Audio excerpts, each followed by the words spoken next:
はい、こんにちは、やすさんです。こちらの動画では、フレアネットワークスの CEO であるヒューゴ・フィリオンさんと、あとは YouTube チャンネルの Thinking Crypto をですね、運営されているトニー・エドワードさんのですね、対談動画について、共有の方できればと思います。過去ですね、2回にわたって配信の方翻訳ね、させていただいたんですけども、今回ね、翻訳の方終わりまして、3回目となるんですけども、こちらが最終になりますので、そちらのね、内容も共有の方できればと思います。はい、ではですね、早速解説の方を始めていきたいと思います。まずですね、このね、右の方ですね、トニー・エドワードさんがですね、質問されてまして、ステーキングのサイクルは一定期間固定されますかと、それともステーキングとアンステーキングは自由にできるんですかというね、質問をされてまして、で、それに対してですね、ヒューゴさんですね、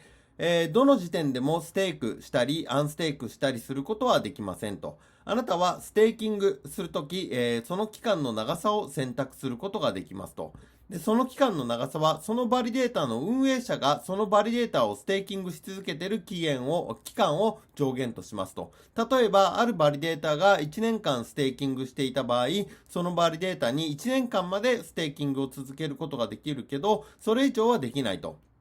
しかし、もっと短い単位でデリゲートをステーキングすることもできますと。ただ一つ注意事項があるんだが、ステーキングするためには少なくとも5万 FLR、フレアを保有する必要がありますということですね。だからバリデータがまずね、どれくらいステーキングするのかっていうのを決めて、そのステーキング期間の中で、自分でね、ステーキング日数っていうのをね、決めることができると。ただ、参加するには最低5万 FLR、5万、フレアがね、必要ですよということでコメントされてます。で、続いてですね、AI 戦略を今年後半に発表予定ということで、またですね、トニー・エドワードさん、追加の質問として、じゃあ5万フレア、わかりましたと。あと、この後ね、もっと情報を探らなければならないと。なぜなら、僕はただデリゲートしているだけだからだと。でも、もっと多くの報酬を得られるかどうか、ぜひ見たいと思っていますと。もちろんそれはステーキングによって得られるものだ。この後必ず調べてみるよと。それでは、使用例についてと、2024年に、そして2025年までのロードマップについて少し話しましょうと。僕たちはかなり先まで考えていると思うんだけど、他に考えている使用例や、今年ターゲットにしようとしている計画はありますかって質問ですね。で、ヒューゴさんですね。我々が2023年中に行ってきたことの一つは、FTS をバージョン2と呼ばれるものを構想し、作り始めることでしたと。で、詳細の方、こちらね、結構語られているんですけども、ちょっと技術的な内容になりますので、ちょっと難しい部分もあるかと思いますので、ここら辺ね、割愛させていただきますが、全文の方見たい方は、今回の動画の概要欄の方に、今回の動画の元記事のリンク貼っておきますので、そちらクリックしていただいて、文章でね、見ていただければと思います。で、内容の方ですね、かいつまんで、共有の方させていただきますと、先ほど申し上げたように、私たちは DeFi プロトコルとして、拡大していますと。分散型金融プロトコルですね。DeFi については出発点のようなもので、ロードマップの F 資産とレイヤー景気についても話しますと。また、F アセットについては視聴者に、思い返してもらいたいということで、前回のですね、動画の方で、F アセットに、ついてはですね、説明の方されてますので、そちらね、聞いてくださいという形になるかと思います。非スマートコントラクト資産のトラストレスバージョンは非常に興味深いものだということで、だから F アセットに関してはスマートコントラクト機能を持っていない非スマートコントラクト、つまり BTC とかですね、それを FBTC とかにブリッジして、利用していくっていうモデルになります。F アセットはね。で、今回ね、FTSO のバージョン2はスマートコントラクトネットワーク間のフレアレイヤー景気の超高速トラストレスブリッジを推し進めるもので、フレアを拠点にして使うことになると考えていると。だから、スマートコントラクト機能を持っているトークン、つまりは、イーサリアムとかですね。それらに関しては、F アセットというものではなくて、レイヤー景気というものになるようです。で、つまり、イーサリアムからコスモス、ソラナ、ポルカドット、そしてどのネットワークへも、そして間違いなくイーサリアムレイヤー2間でもブリッジとして、フレアを使うことができますと。だからフレアトークンをね、元にして、基軸にして、ブリッジしてね、利用していくことができると。で、そして、私にとっては2024年にとって本当に重要なことは AI ですと。で、チームは AI 戦略に、懸命に取り組んでおり、特に協力的なデータプロバイダーのネットワークを構築して AI のネットワークを構築していますと。で、私たちは本当に良いアイデアを持っていますと。AI 戦略を今年の後半に打ち出す予定ですということですので、どうやら AI のね、技術についても、フレアがね、取り組んでいるようで、2024年の後半、頃にはですね、その AI を使った、ビジネスモデルになるんですかね、そちらの情報の方がね、公開、されるかもしれません。またね、そちらも出ましたら、またですね、共有の方をしていきたいと思います。で、続いて、それは素晴らしいと。ブロックチェーンにおける AI が AI ディープフェイクや有料ディープフェイクメディアの増加を解決するソリューションになるという話だが、君の考えはどうなんだ？今週ポリゴンとニュースコーポレーションが何かやってるのを見たんだが、それは、君が探求することなのか、それとも君とは関係ないことなんですかということで、これディープフェイク知らない方もいるかとは思うんですけども、その AI を使ってですね、声とかその人物とかをですね、似せるというか、フェイクですね、同じように見せかけて、メディアとして配信、していくといった形で、前回もね、リップル社の CEO とかのね、声とか動画とかを真似てですね、そういったニュース、フェイクね、フェイクニュースをね、配信しているっていうね、ものがあったんですけども、そういったね、防止になるんですかと、そのブロックチェーンの AI はね。ということで、そういったものは関係ありますかと、フレアにね。で、ヒューゴ・フィリオンさんですね。それは私たちが特に興味を持っている分野ではありませんと。その分野とは基本的に、興味を持っている分野はデータの検証ですと。また我々が目指しているのは基本的にデータプロバイダーやエンジニア、機械学習エンジニア、AI エンジニアが AI を必要とする人々と交流するための市場を構築することですと。彼らが、データが必要か、モデルが必要か、より良いモデル化が必要かは分かりませんが、既存の AI を見ると、それは完全に中央集権的な背景から来ていますと。問題は、ブロックチェーンはより優れた AI を提供できるかということですと。そして、その答えであれば、おそらくイエスですということで答えられています。で、続いて、だから、この2つがうまく機能して、暗号通貨と AI ですね、機能してあなたの言ってるように互いに助け合っているんですかねということで、さて、ブロックチェーンで何が起きているかというと、さっきビットコイン ETF の意味について考えていましたと。ブロックチェーンの動き全体について考えてみたんだと。ブロックチェーンが成し遂げたことは、協力によるマイニングから価値を生み出したということですと。市場全体が何をしているかと考えてみると、それは人々が以前は参加できなかったことに参加できるようになりましたと。アーティストについて考えてみると、突然彼らの作品に価値が生まれ、その作品に興味を持つ人が突然ね、現れるかもしれませんと。ブロックチェーンがね、導入される前は NFT のような出口がなかったと。だからアーティストはね、いろいろ集客とかね、いろいろ自分でやって、それによってね、商品を作ったり、販売したりっていうこと必要ですけども、その NFT っていうね、ものを使って、簡単にね、素人というか、誰でも、商品を作って簡単に販売することができるようになりましたということで、そういったね、コメントをされてます。で、機械学習について考えてみると、5年前に機械学習をしようと思ったら、10社のうちの1社に行かなければならなかった。必須の10社っていうのがあるんですかね。ちょっと機械学習についてはちょっと僕詳しくないのでわからないんですけども、いずれにせよね、決められたところに行くしかなかったと。もしあなたが機械学習エンジニアなら、中央集権的な縦割りの組織が解体された今、何を達成できるだろうかと。その上、顧客はブロックチェーンを通じて非中央集権的な方法であなたとやり取りすることができる。私たちが考えているのはそういうことですと。私たちが何を考えているのか、何を奨励する助成金を作ろうと考えているのか、あまり多くを明かしたくはないが、私たちは AI について、多くのことを考えてきましたと。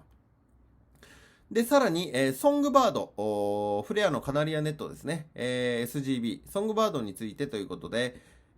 それは楽しみですねと。さて、ソングバードについて話をしたいんだが、いわばテストネットだったわけだが、ソングバードに新しいアップデートや新しい計画、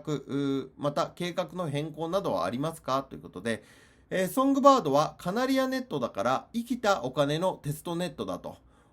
だからもう一個ね、テストネットがあって、コストネットっていうのがあるんですよね、フレアには。フレアのテストネットがソングバード、またそのテストネットがコストネットということで、F アセットのベータ版は今コストネットの方でね、テストのされてまして、で、コストネットの方は生きたお金ではなくて、価値がゼロのお金を使ってテストするもので、で、ソングバードは実際にね、価値がある、お金を使って、やりますので、そちらがソングバードになります。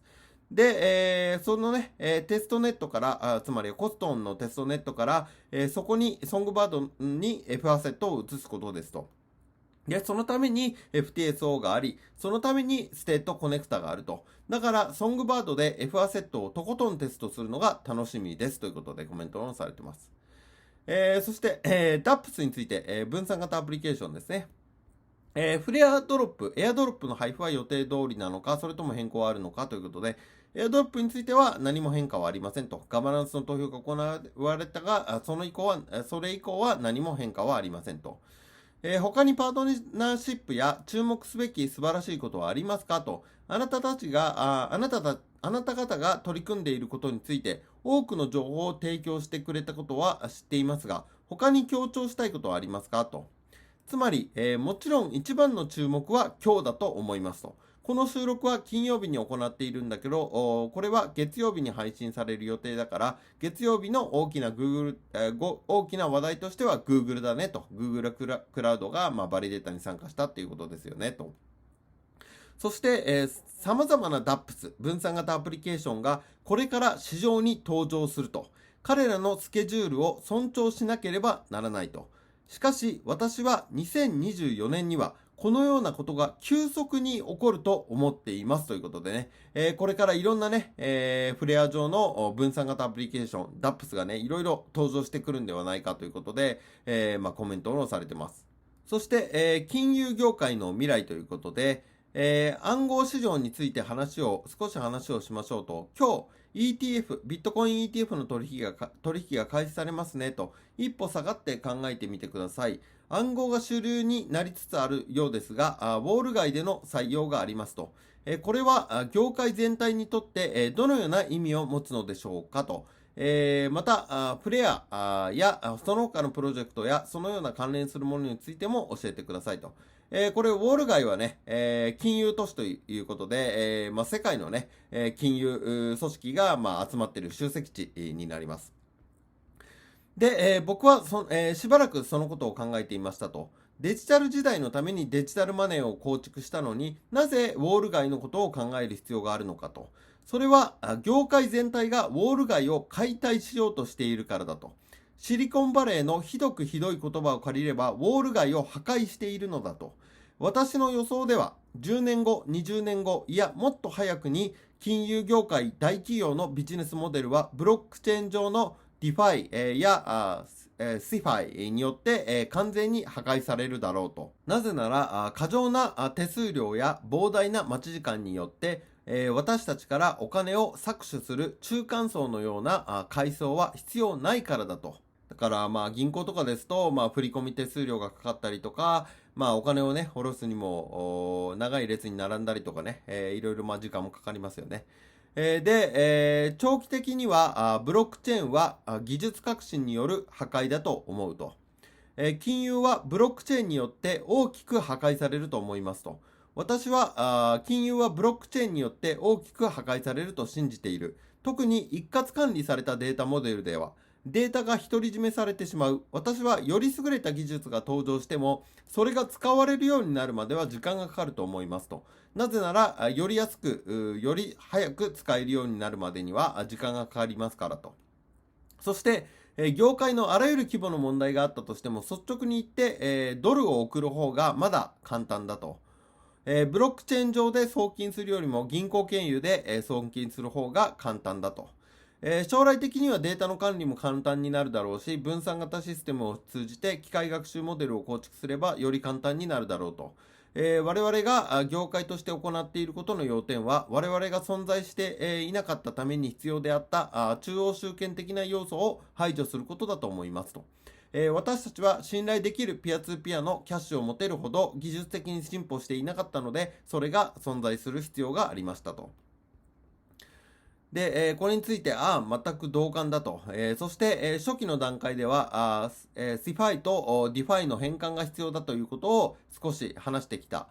しかし、最終的には完全な DeFi に、移行することを望んでいますと。しかし、あなたの言うように、さらに改良しなければならない。私たちは消費者が簡単に DeFi を使えるようにしなければならないと。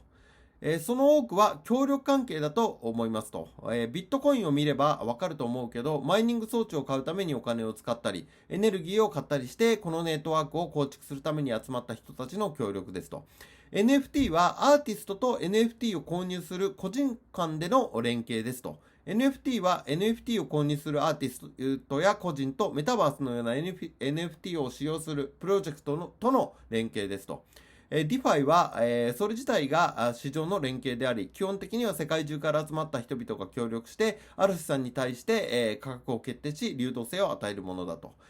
それはとても魅力的で、刺激的なモデルで、多くの人が考えているよりもずっと広範囲に適用できると思いますと。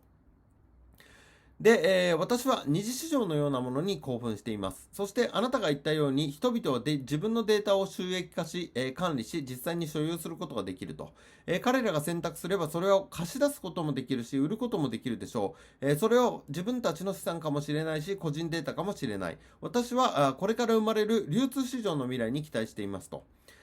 それは刺激的なことだと思うし、AI の観点からは会ったこともない人に学習モデルを作成してもらったり、エンジニアリングスキルを提供したりすることもできると思いますと。しかし、ミス率が一定レベルまで低下した場合のみ、そのモデルに対する対価を支払うことができるなど、ブロックチェーンやスマートコントラクトが可能にすることは、これまで存在し得なかった市場の開放だと。なぜなら私たちはお互いを信頼していなかったからですと。ブロックチェーンはコードを通じて信頼するための基盤を与えてくれるのですと。そして、革命的なビジネスモデルを構築することが可能になりますと。だからね、なんか自分にね、得意なものがあれば、その学習モデルを作成したり、そのエンジニアのね、技術者の力があれば、それをね、商品にしたりして、提供することもできるし、で、その商品がね、ミス率があったら、報酬は払えないようにするとか、スマートコントラクトを使ってね、そういったものを、ブロックチェーンやスマートコントラクトを使ってね、できますと。で、それは、ブロックチェーン、を使えば、信頼するっていうことの基盤を与えてくれるので、そういうのをね、スムーズに行っていくことができますよと。それは新しいビジネスになりますと。で、さらに暗号通貨規制について、可決された未可規制について、聞こうと思ったのだが、英国でも規制が可決されましたと。それがあなたのビジネスに何か影響を及ぼしたかどうかということですね。で、私たちは未可暗号通貨規制に従おうと思いますと。どこまで進んでいるかはわからないが、それは弁護士次第だと。しかし、私たちは規制を遵守しようと考えていますと。我々は明らかにブロックチェーンとして、我々はブロックチェーンそのものではありません。ブロックチェーンは独自の存在であって、我々はソフトウェアの発行者ですと。しかし、これらの規制の多くは必ずしも私たちに直接適用されるものではありませんと。しかしながら、規制を理解することは非常に重要であり、可能な限りそれに適用するよう努力する必要がありますと。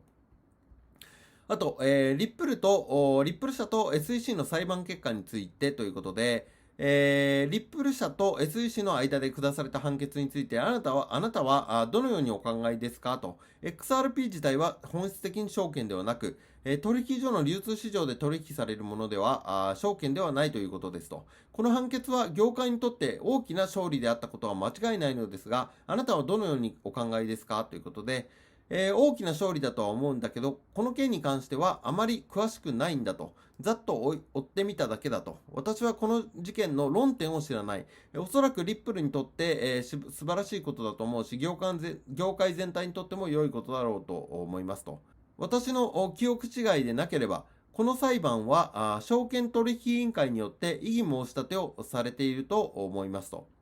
しかし間違っているかもしれないが、私は彼らがそれを不服として訴えたいのだと思いますと。SEC がね。で、その手続きがリップル社に有利に進めばいいと思うよと。それは業界全体にとっていいことだし、特にリップル社にとっていいことだと。ちょっとね、意外にね、ヒューゴさんがそのリップル対 SEC のね、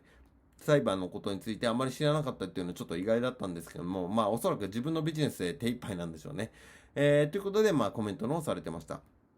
はい。で、最後にね、エピローグとして、私は何か、私の質問から漏れているものがなかったか考えていますと。